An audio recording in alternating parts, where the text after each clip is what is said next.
Qeveria greke mbajti takime emergjente të mërkurën për të adresuar një lëvizje protestash në rritje të organizuar nga fermerët e vendit fqinj, ndërsa demonstruesit bllokuan përkohësisht portin qendror të Volosit. Pasi fermerët në Kret bllokuan 2 aeroportet kryesore të ishullit për orë të tëra, fermerët këtë të mërkurë mbyllën portin e Volosit për disa orë të mbështetur nga peshkatarët që vendosën anijet e tyre në hyrje të portit.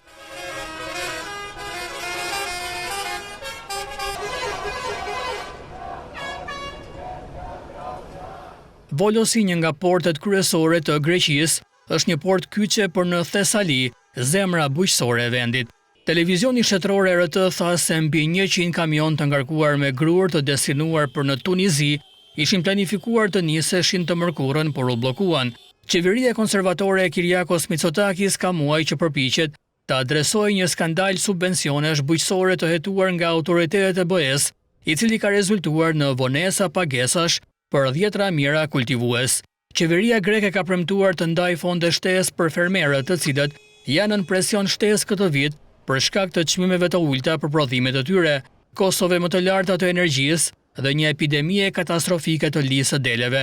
Në maj, prokurorët e BE-s pretenduan se mirat të dyshuar, shumë prej të cilëve jo fermer, kishin bërë për vite me radhë pretendime për tokë që nuk e zotronin dhe kishin egzageruar numrin e baktive.